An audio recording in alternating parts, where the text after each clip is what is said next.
feel about that big. The 1970s produced some of the most talented performers Britain has ever placed in front of a camera or a microphone. The decade gave us comedy that drew 20 million viewers on a single evening. Oh, hello. It gave us screen presences so powerful that Hollywood paid whatever it took to get them. It gave us musicians whose work is still referenced 50 years later. It also, quietly and in full view of the public, consumed a remarkable number of those same people. This is not a story about scandal or criminal conduct. This is a story about 10 men and women, real documented individuals, whose relationship with alcohol became the central and ultimately fatal fact of their professional and personal lives. Come on, George, you pretend to be the man. The careers, the marriages, the health, the final years. All of it is on the record, documented in biographies, medical histories, court records, production accounts, and in some cases, the performer's own words. What follows is that record, in full. 1. Eutha Joyce. Love and marriage, love and marriage. In the 1970s, Eutha Joyce was one of the most recognizable faces on British television. Her portrayal of Mildred Roper, first in Man About the House and then in the spin-off George and Mildred, made her a genuine national figure. At her peak, George and Mildred drew audiences of 20 million. The character she played was sharp, sexually frustrated, and completely in command of every scene she occupied. It was a performance of considerable technical skill, and the public responded to it on a scale that very few performers in any era achieve. The woman delivering those performances was, throughout that entire period, on fighting a battle her audience knew nothing about. Joyce was, by the accounts of those who worked closely with her, what addiction specialists would term a high-functioning dependent. She was consuming substantial quantities of vodka on a daily basis throughout the years of the show's greatest success. She concealed it with deliberate care, pouring her drinks into water glasses and teacups to avoid detection on set. She arrived. She learned her lines. She delivered them. From the outside, the professional surface was intact.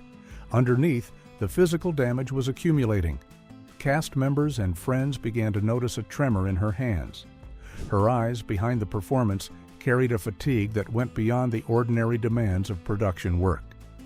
When colleagues expressed concern, Joyce deflected it. And the fear that drove the deflection was specific and documented. She was terrified that acknowledgement of her addiction would end the career she had spent her life building. By the summer of 1980, she was filming what would become her final feature. Her health deteriorated with a speed that alarmed everyone around her. When she was admitted to hospital, the condition was reported publicly as hepatitis. The actual diagnosis was complete liver failure, the direct consequence of years of sustained alcohol abuse. Her George and Mildred co-star Brian Murphy traveled to be with her. There was nothing medically that could be done. Eutha Joyce died 4 days after her admission to hospital. She was 53 years old. She had spent the final years of her life largely alone, despite being one of the most watched performers in the country. And the nation mourned a comedy legend. The full depth of what that legend had been living through, privately, only emerged afterward. 2. Jack Wilde. We captured everybody! Oh, Jimmy! It's horrible! Jack Wilde's ascent was among the most dramatic in British entertainment history. He was cast as the Artful Dodger in the 1968 film Oliver, the Carol Reed adaptation of Lionel Bart's musical, and his performance earned him an Academy Award nomination at the age of 16. For a period in the late 1960s and early 1970s, he was genuinely one of the most famous teenagers on the planet. The fees being paid to him were in the millions. The expectation surrounding his future was extraordinary. The support infrastructure required to protect a 16-year-old navigating that level of fame and that level of money simply did not exist. Not in the British entertainment industry of that era, and not in any meaningful form anywhere else. He was placed at the center of an adult world of wealth, parties, and professional pressure with no adequate preparation for what that world would do to him. By his own later admission, Jack Wilde was dependent on alcohol by the age of 21. What had begun as the social drinking that accompanied his position in the entertainment world had progressed with the speed that characterizes addiction in young people into something he could not control. As his behavior became less predictable and the physical effects of his drinking became visible, the industry that had celebrated him began to withdraw. The roles became fewer. The phone calls became less frequent. The millionaire teenager who had been described as the next major figure in British cinema found himself through the late 1970s in a sustained spiral into obscurity and financial ruin. He would later speak directly about this period, describing years spent in a sustained state of intoxication in which days passed without registration or memory. He eventually achieved sobriety later in his life, but the physical damage done during those years was permanent, and the career he might have had was gone. Jack Wilde died in 2006 from oral cancer linked to his decades of heavy drinking and smoking. He was 53. His story is one of the clearest documented cases of what the absence of proper care for child performers in that era actually cost. 3. Charles Hawtrey. Oh, hello. Charles Hawtrey was a cornerstone of the Carry On franchise for over 2 decades. His screen persona, the scrawny, bespectacled, a camp-voiced figure of genteel confusion, was one of the most immediately recognizable in British comedy. He appeared in 23 of the films between 1958 and 1972, and his presence was considered by the producers to be a reliable component of the franchise's appeal. By the early 1970s, Hawtrey's relationship with gin had progressed to a point where it was actively disrupting productions. His behavior on set had become erratic, and during periods of heavy intoxication, aggressive, a complete inversion of the fragile persona he projected on screen. Directors and producers had spent years accommodating his drinking, but by 1972, during the production of Carry On Abroad, their tolerance reached its end. He was removed from the franchise. For an actor who had spent 14 years within its structure, the dismissal was professionally catastrophic. The removal did not prompt a recalibration. Hawtrey moved to Deal in Kent, a seaside town in which he became, over subsequent years, a figure of local notoriety. He was frequently seen in states of visible intoxication in public. His behavior in local pubs, where he reportedly required fans who recognized him to buy him drinks before he would engage with them, was well documented among those who encountered him during this period. His domestic situation deteriorated in parallel with his public behavior. His home fell into a state of disorder. He became increasingly isolated from the professional world he had once inhabited. An anecdote from this period, widely reported by those familiar with his life in Deal, describes the response of a heavily intoxicated Hawtrey to a fire in his home. When the fire brigade arrived, his primary concern was the preservation of his personal collection of material rather than his own safety or his valuable possessions. In 1988, Hawtrey fractured his leg in a fall. The injury led to the development of gangrene. Surgeons informed him that amputation was necessary to prevent the infection from killing him. Hawtrey refused the procedure.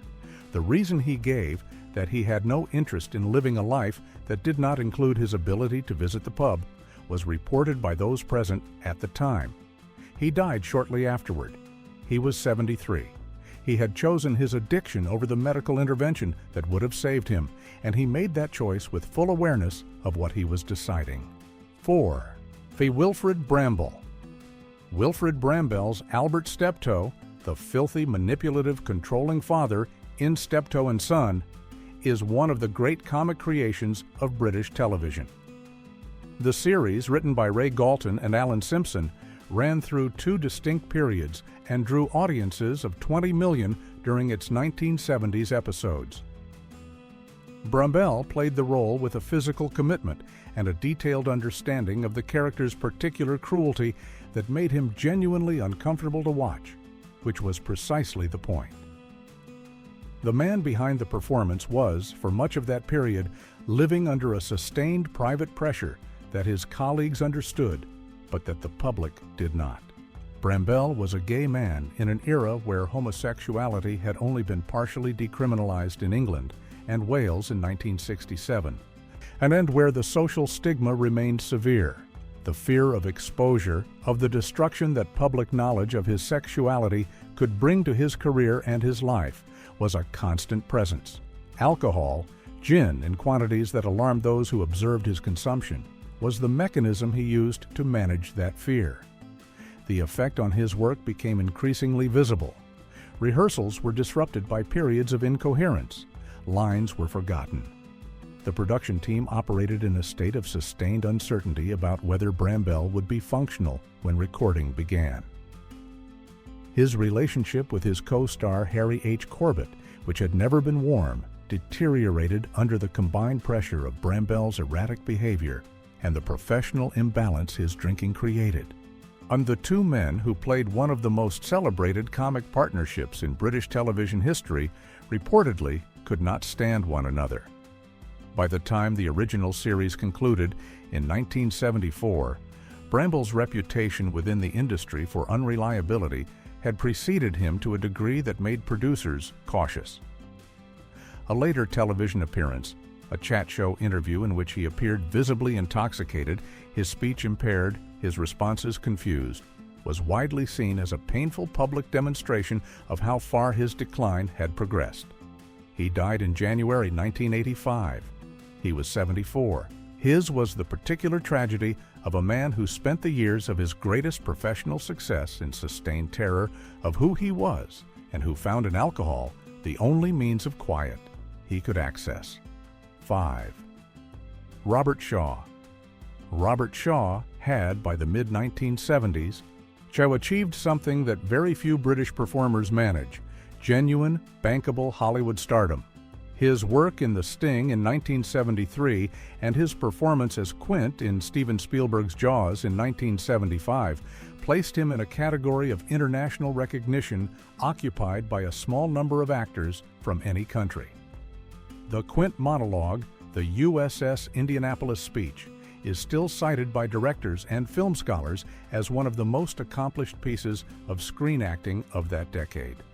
What is less frequently discussed is what happened during the production of that scene before the version that appears in the final film. Shaw's drinking during the filming of Jaws was, by the accounts of those present, severe. His first attempt at the Indianapolis monologue was performed while heavily intoxicated. It was, by the assessments of everyone who witnessed it, unusable. Shaw had to be removed from the set. He returned the following day sober, and the performance he delivered in that state is the one the film records. It was, as one account described it, a rare victory in a losing contest. Shaw was, by his own description, a man of significant internal complexity. He had a parallel career as a novelist and playwright. His novel, The Hiding Place, was well regarded, and he experienced the pull of that creative life as a genuine frustration with the more commercially driven aspects of his acting career. The alcohol was, by the accounts of those close to him, as much a response to that frustration as to the social pressures of stardom. He was also the father of 10 children, and the logistical and financial weight of that family's requirements was a constant feature of his professional calculations. By the late 1970s, the physical consequences of his drinking had become visible in ways that his age alone could not account for. He retreated to a property in County Mayo, Ireland, seeking a degree of distance from the demands that had defined his career. In August 1978, while driving to his home, he felt unwell and pulled his car to the side of the road. He died there from a heart attack. He was 51 years old. 6. Tony Hancock. Tony Hancock's position in the history of British comedy is not disputed. Hancock's Half Hour, first on BBC Radio from 1954 and then on television, changed the form. It demonstrated that a sitcom could sustain psychological depth, that the central character could be genuinely unpleasant in ways the audience recognized, and that comedy could operate at a level of intelligence that did not require the condescension of a studio audience to function. He was, at his commercial peak in the late 1950s and early 1960s, the highest-paid entertainer in the United Kingdom. What he did with that position, and the documented reasons why, constitute one of the most complete records of self-destruction in British entertainment history. Hancock was a perfectionist whose perfectionism operated in the specific form of an inability to trust anyone around him. He convinced himself that the writers, Ray Galton and Alan Simpson, who had built the entire architecture of his comic voice, were limiting him, and he terminated the relationship. He pushed away Sid James, whose chemistry with Hancock had been essential to the television series. On the grounds that James's popularity was in some sense competitive with his own. Each excision was followed by deterioration in his work. Each deterioration fed the self-doubt that had driven the excision. The vodka was the constant throughout all of this. As the 1960s progressed and his professional situation worsened, the drinking became the primary organizing fact of his daily existence. By 1968, when he traveled to Australia to film a new television series for the ABC network, the departure was framed publicly as a fresh start. In practical terms, he had brought everything with him.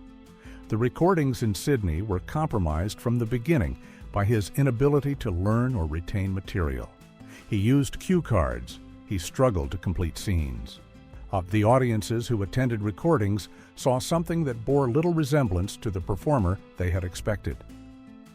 Hancock died by suicide in his Sydney apartment in June 1968.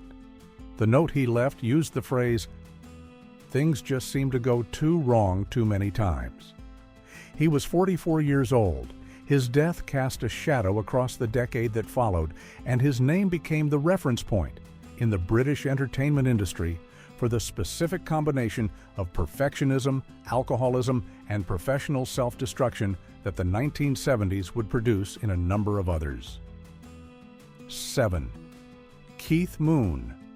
Keith Moon's reputation rests on two things: his drumming, which was technically extraordinary and rhythmically innovative in ways that altered the possibilities of rock music, and his behavior away from the drums, which was so comprehensively and consistently destructive that it became its own cultural category.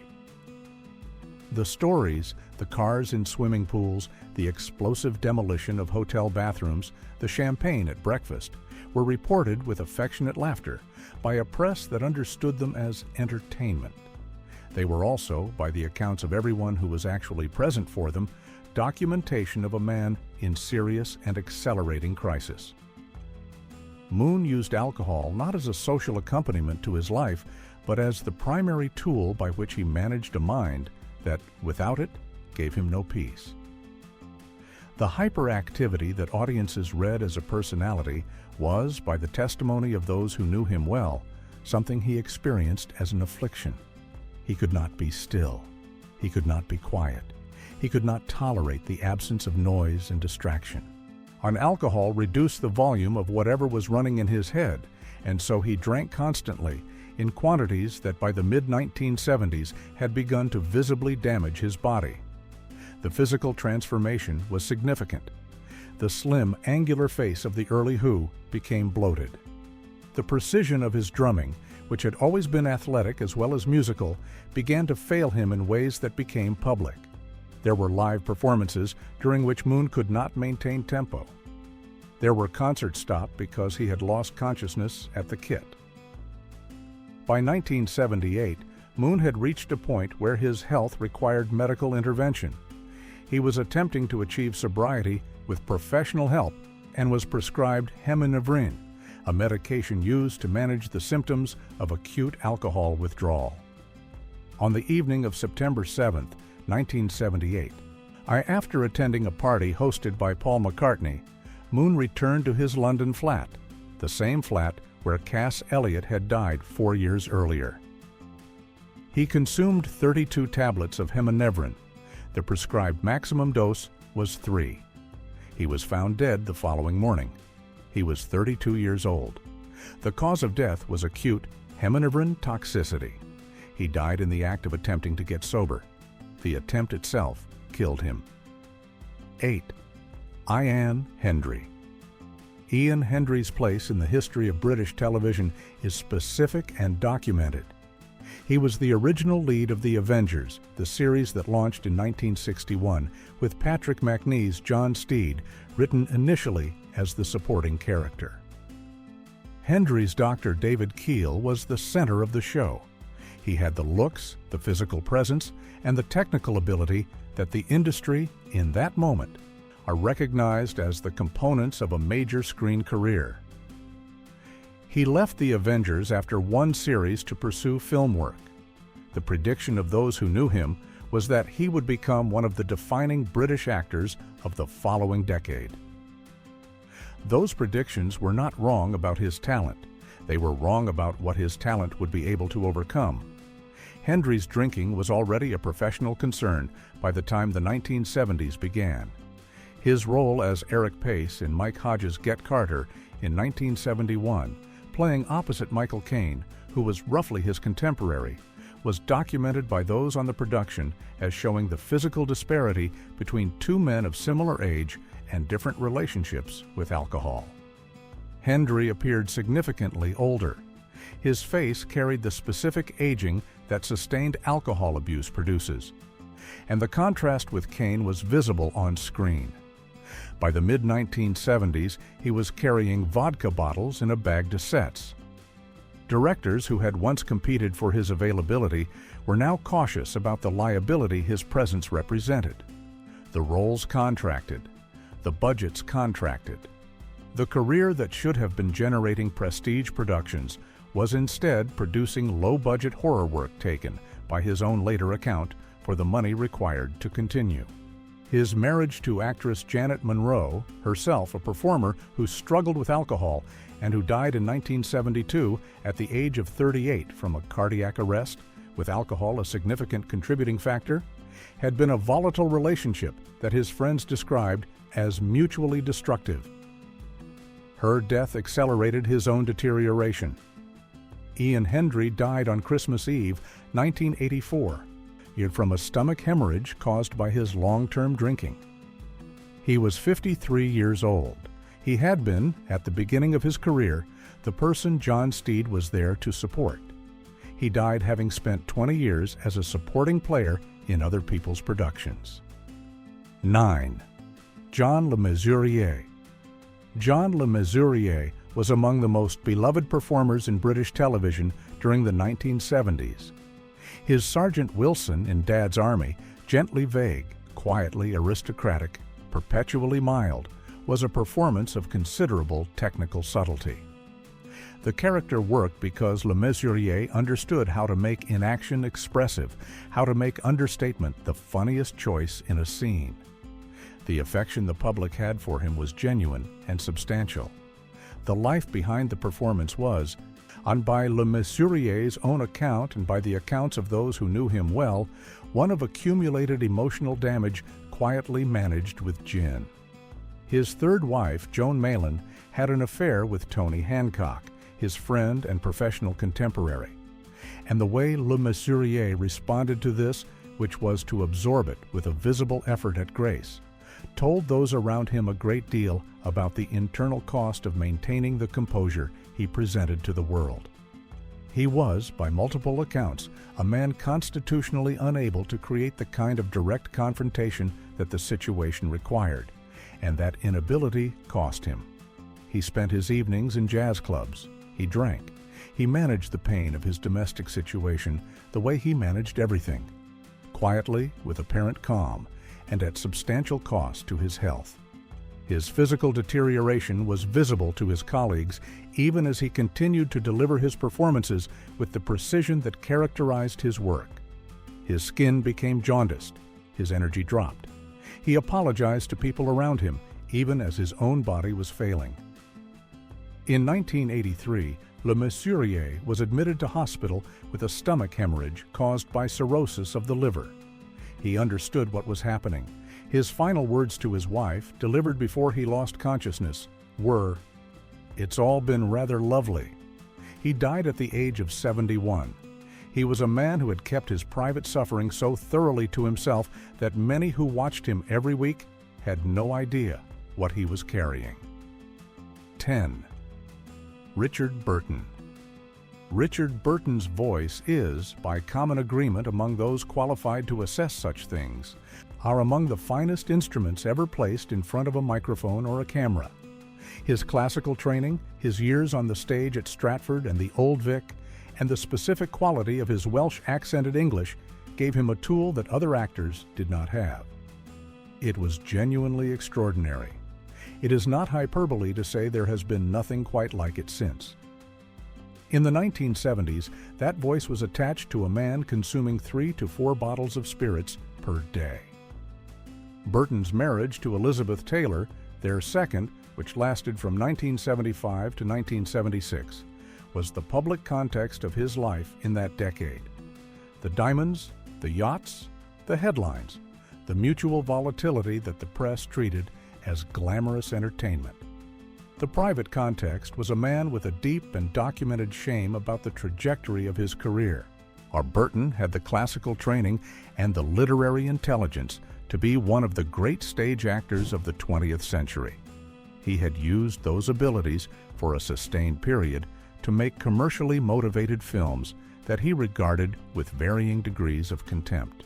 The vodka was, by his own account in his diaries and by the accounts of Melvyn Bragg's detailed biography, the primary instrument by which he managed the distance between what he was doing and what he believed himself capable of. The filming of The Klansman in 1974 produced the most documented example of how severe his consumption had become. He was, by the accounts of the film's production staff, physically incapable of standing without assistance for significant portions of the shoot. His later admission that he had no memory of making the film was not a joke. It was a literal account of his cognitive state during the production. His body recorded what was happening to it visibly. His face changed in ways that those who had photographed him throughout his career described as shocking. His spine deteriorated, his hands trembled. The physical presence that had made him imposing on screen and stage was being replaced by something diminished and unsteady. He survived the decade, but by the accounts of his biographers and those who saw him during this period, the 1970s effectively determined the physical outcome. Richard Burton died in August 1984 from a cerebral hemorrhage at his home in Séligny, Switzerland. He was 58 years old, though photographs from his final years made him appear significantly older. He was buried at his request, and with a copy of the collected poems of Dylan Thomas, the Welsh poet whose work he had loved and championed throughout his life and whose voice he could have matched, had the circumstances been different. He is the last figure in this account, and in some ways the most complete. The talent was unquestionable. The documentation of his decline is thorough. The waste of it is very difficult to look at directly. 10 people, 10 documented trajectories from professional achievement to destruction, driven by the same cause. They worked in different industries and occupied different positions within the entertainment world of the 1970s. But the shape of what happened to them is consistent across all 10 cases. The decade they inhabited was one that celebrated excess and provided almost no institutional support for performers whose relationship with alcohol had become clinical in its severity. The concept of addiction as a medical condition requiring treatment rather than a moral failing requiring willpower was not yet embedded in the industry's culture. You were expected to perform. What you did to yourself in order to keep performing was your business. When you could no longer perform, the work dried up. That was the entirety of the available response. The people on this list were not weak. Several of them were among the most talented performers their country produced in the 20th century. Talent and addiction operate entirely independently of one another, which is one of the things that makes the record of this decade so difficult to sit with. The talent was real. The performances were real. The suffering behind those performances was real, and it was, in almost every case, invisible to the audience watching. The record exists now. These are the facts of what happened to these 10 people, told as accurately and as completely as the available evidence allows.